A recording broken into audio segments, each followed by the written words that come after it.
Olá pessoal, tudo bem? Sejam então bem-vindos aí a mais uma aula de física. Bom, nessa aula de hoje nós vamos falar um pouquinho sobre as ondas mecânicas, né? Em especial as cordas vibrantes, né? E a caracterização desse meio por onde as ondas mecânicas podem utilizar para se propagarem, que é especialmente as cordas, certo? Bom, vamos então aqui aos slides da nossa aula. Bom, então para começar, nós vamos estar falando aqui sobre as ondas mecânicas que se propagam nas cordas, né? E antes da gente continuar falando sobre as ondas, eu preciso inicialmente caracterizar o meio, que são, evidentemente, as cordas. Então, quando a gente está olhando para esse meio de propagação da onda aí, que são necessariamente as cordas, como que a gente faz a classificação desse meio? A classificação desse meio, do meio corda, é feita através de uma grandeza que nós chamamos de densidade linear. Então, eu coloquei na figura aqui algumas cordas, por exemplo, pode ser cordas de instrumentos musicais, né, de violão, violino, contrabaixo. Pode ser também uma corda tracionada de um guindaste que leva algum objeto, né? Então, como é que a gente caracteriza esse meio? A gente caracteriza esse meio com a grandeza que nós chamamos de densidade linear. Nessa expressão aqui, a densidade linear é representada pela letra grega μ, e ela é dada simplesmente pela razão entre a massa e o comprimento da corda, tá certo? Então, você tem que ter a massa da corda aqui no SI, ou seja, em quilogramas. O comprimento da corda também tem que estar no SI, ou seja, em metros. E aí você vai ter aqui a densidade linear, que no SI tem essa unidade aqui, ó, quilograma por metro, tá certo? Então, uma vez evidenciado, uma vez caracterizado esse meio de propagação aqui que é a corda, a gente pode dar continuidade, então, aqui, para entender como é que as cordas se propagam nesse meio, né, que são aí as cordas que estão vibrando. Bom, antes de falar sobre necessariamente essas ondas, eu preciso ver como que acontece o fenômeno da reflexão quando a gente tem um impulso, por exemplo, se propagando numa corda.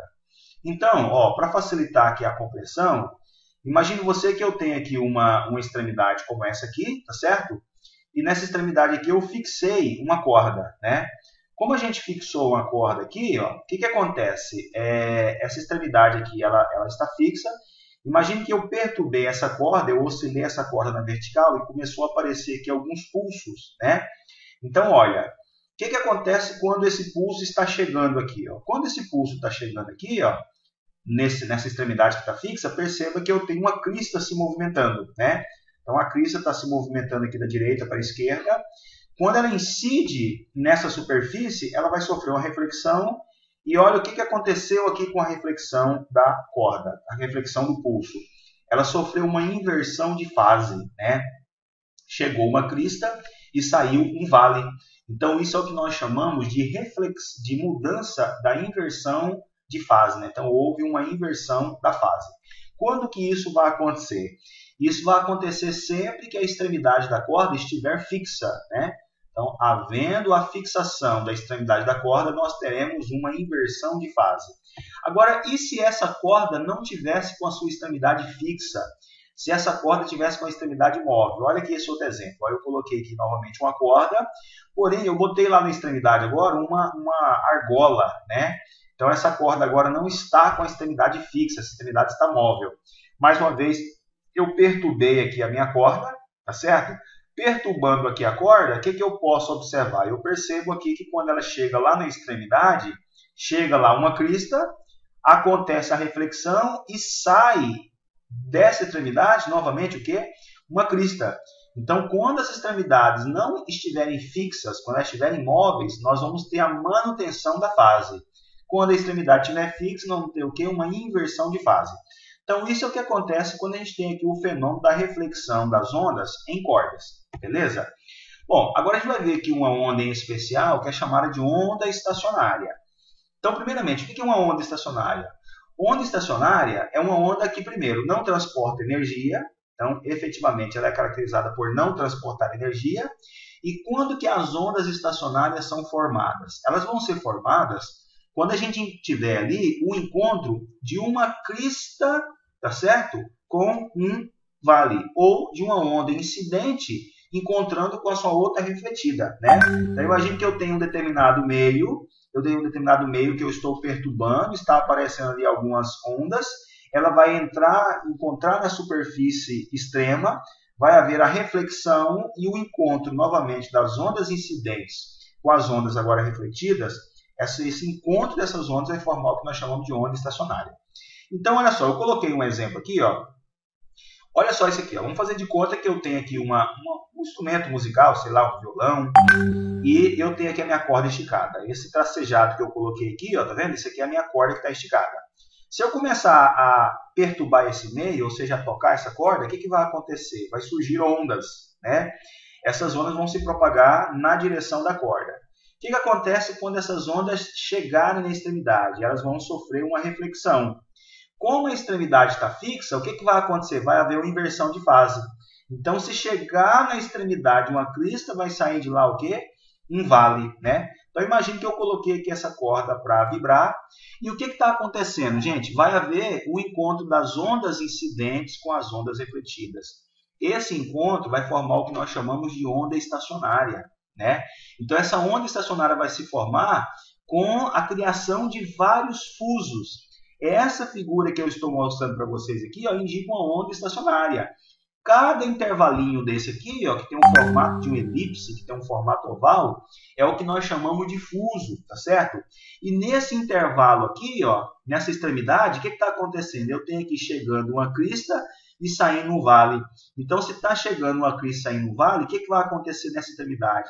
Uma interferência chamada de interferência destrutiva.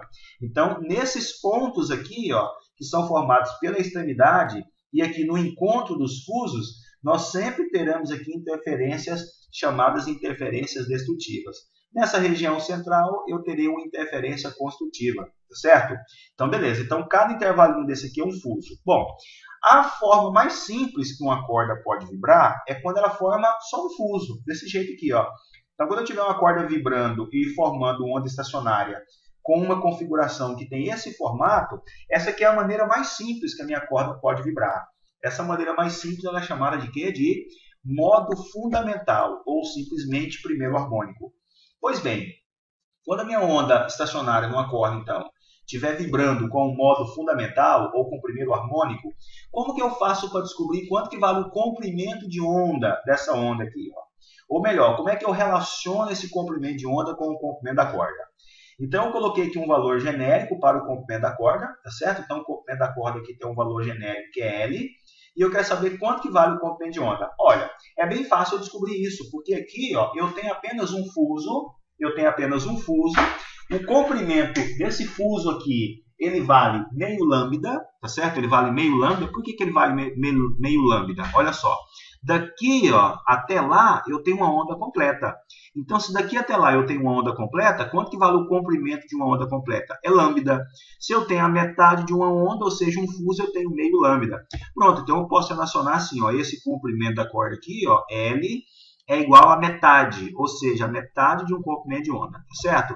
Então, essa é a primeira correlação que eu posso estabelecer entre o comprimento da corda e o comprimento de onda aqui no primeiro harmônico, tá certo? Vamos ver nos outros harmônicos, ó. Qual que é a segunda maneira mais simples que uma corda pode vibrar?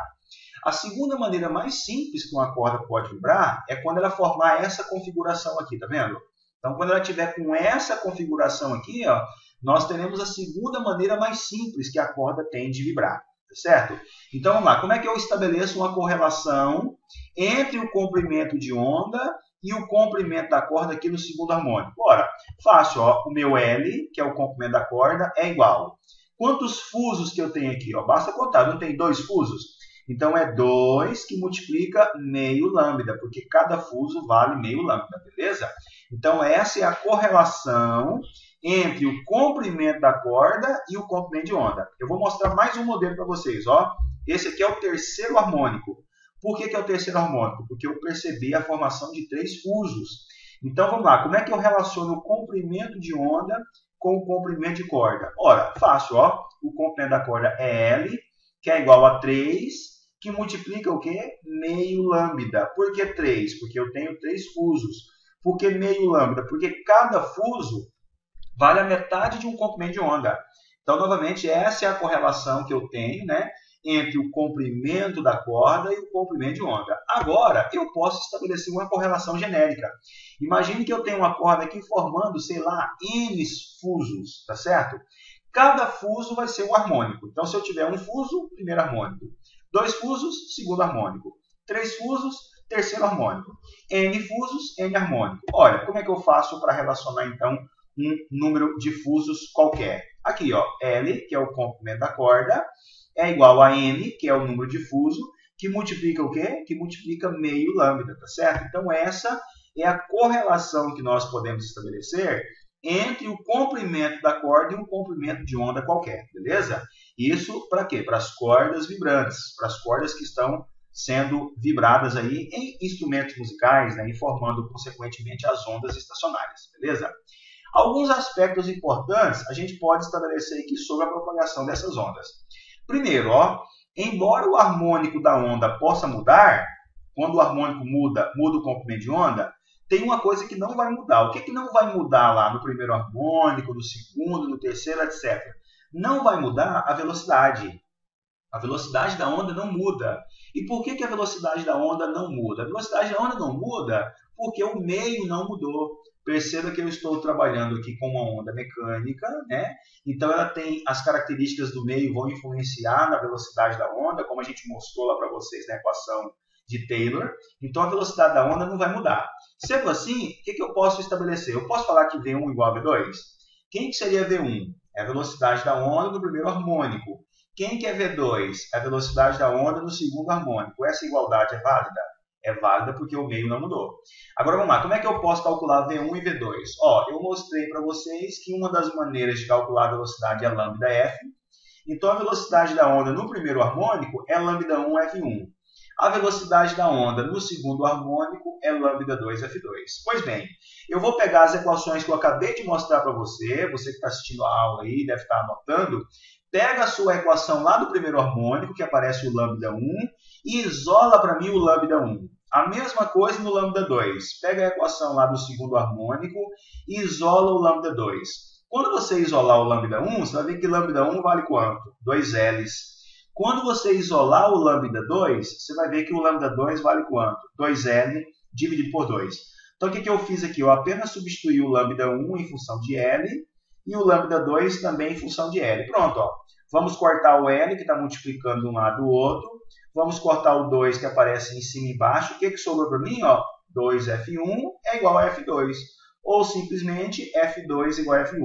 Então, perceba, essa é a relação entre a frequência do segundo harmônico e do terceiro harmônico. Vamos ver mais uma. Posso estabelecer essa relação aqui, ó, V1 igual a V3? De novo, eu posso estabelecer, porque a velocidade da onda no primeiro harmônico é igual no segundo, no terceiro, no quarto e assim por diante. Por que essas velocidades são iguais? Porque o meio não mudou. A velocidade da onda ela depende do meio. Como o meio não muda, a corda não vai mudar, a velocidade não vai mudar. De novo, como é que você pode calcular o V1? Como é que você pode calcular o V3? Posso calcular o V1 e o V3 assim? Ó. V1, lambda 1, F1, V3, lambda 3, F3. Posso. De novo, se você pegar as equações que eu acabei de mostrar dos harmônicos, quanto que vale o lambda 1? Ó, volta lá no slide anterior. Lambda 1 é igual a quanto? 2L. Quanto que vale o lambda 3? O lambda 3 vale 2L sobre 3, tá certo? De novo, ó, vou cortar o L, que está multiplicando de um lado do outro. Vou cortar o 2, que está multiplicando de um lado do outro. Vai ficar para mim F1 à esquerda é igual a F3 sobre 3. Se você isolar o F3, você vai encontrar isso aqui, ó. F3 é 3F1. Ora, F2, 2F1. F3, 3F1. F4, 4F1. F5, 5F1 e assim por diante. Então a gente percebe que a menor frequência que existe é a do primeiro harmônico. Então quando a gente está aumentando os harmônicos, a frequência começa a aumentar e o comprimento de onda começa o quê? Começa a diminuir. Então essa é a correlação que nós podemos estabelecer entre a frequência de um harmônico qualquer e o primeiro harmônico, que é o som fundamental. Beleza? É importante que você vá pausando o vídeo e vá fazendo as anotações, né, no seu caderno aí, para você não se perder durante a explicação, beleza? Vamos fazer um exercício então. Ó, o primeiro exercício aqui, ó, ele diz assim, ó, a figura representa uma onda harmônica transversal que se propaga no sentido positivo do eixo X. Em 2 instantes de tempo, 3 e 7 segundos, aparecem a linha tracejada. Então aqui, ó, a linha contínua foi no instante 3 segundos, a linha tracejada foi no instante 7 segundos. Aí ele está perguntando, dentre as alternativas abaixo, qual delas corresponde à velocidade de propagação da onda? Vamos lá, gente. Como que a gente aprendeu a calcular a velocidade da onda? A velocidade é o espaço dividido pelo tempo, a frequência, vezes o comprimento de onda. Aqui eu não tenho nenhuma dessas informações, então eu vou pegar a informação que eu tenho, que foi os 2 instantes. Ó. Então, de 3 para 7, qual foi o intervalo de tempo? 4 segundos. Né? De 3 para 7, passaram 4 segundos. Qual foi o espaço que a onda percorreu? Olha, se você olhar aqui à esquerda, ó, ela estava no instante inicial na posição menos 3, depois foi para a posição menos 2, ou ela estava na posição 1, foi para a posição 2. Se ela vai da posição 1 para 2, ou de menos 3 para 2, qual que é o espaço que ela percorreu? Ela percorreu 1 metro. Pronto, a velocidade é o espaço sobre o tempo, o espaço foi 1 metro, o tempo foi 4 segundos. 1 dividido por 4 dá quanto? 0,25. Beleza, ó, resposta correta, item B. Essa questão aqui é moleza, né? Então essa aqui, se cair na prova, você não pode errar, beleza? Muito bem, vamos para uma próxima questão. Ó. Nessa segunda aqui ele fala assim, ó. Uma onda estacionária é esticada numa corda de modo a formar 3 ventres e 4 nós. Então tá aqui, ó, 3 ventres. O ventre é essa região do meio, é chamada de ventre. O nó é essa região aqui, ó, onde acontece a interferência destrutiva. E o intervalo de cada nó consecutivo é chamado de fuso. Então aqui eu tenho quantos fusos? Ó, 1, 2, 3. 3 fusos. Quantos ventres? 3 ventres. O ventre é a região do meio, onde forma interferência construtiva. Quantos nós? Os nós é aqui, onde tem interferência destrutiva. Vamos contar quantos nós? Ó, 1, 2, 3, 4. Beleza. Que harmônico que é esse? É o terceiro harmônico. Então ele fala assim, ó, sabendo que a distância entre os nós extremos é 1,5 metro e que a velocidade da onda é 10 metros por segundo, determine a frequência dessa onda. Então, pessoal, quem que é a distância entre os nós extremos? Que é da primeira extremidade à segunda extremidade. Essa distância não é o comprimento da corda? Então eu vou resolver lá, ó, resolução. Então L é o comprimento, ele falou que é 1,5. Daqui até lá, ou seja, entre os nós extremos. Quanto que vale a velocidade da onda? 10 metros por segundo. Beleza. Agora vamos lá. Que harmônico que eu tenho aqui, pessoal? Eu não tenho aqui o terceiro harmônico? Então, se eu tenho o terceiro harmônico, como é que eu relaciono o comprimento da corda com o comprimento de onda no terceiro harmônico? Nós não vimos que é essa relação aqui, ó? Beleza, então essa aqui é a relação entre o comprimento da corda e o comprimento de onda. Beleza, eu vou substituir então. Ó, o L, que é o comprimento da corda, vale 1,5, que multiplica 3 meios de lambda 3. Se você isolar o lambda 3 aqui, você vai encontrar que o lambda 3 vale quanto? 1 metro. Ó, 1,5 vezes 2 é 3, dividido por 3, 1. Beleza, se você tem aqui o lambda 3, ficou fácil agora. Ó. Basta você jogar nessa equação. V é igual a lambda F. Então vamos lá. Ó. O V é a velocidade, ele me deu, é 10. O lambda é o comprimento de onda, vale quanto? Vale 1 vezes a frequência. Pronto, então a frequência nesse caso vale quantos? 10 Hz. Pronto, encontramos ali, né, a frequência que ele estava o quê? Pedindo para a gente. Bom, quando você estiver assistindo a aula, a dica é a de sempre. Vá pausando o seu vídeo, né, para você ver se está entendendo ali o conteúdo. Pegue o seu caderno e vai fazendo as anotações, beleza? Espero que vocês tenham entendido, espero que vocês tenham gostado. Abraço, até a próxima. Valeu!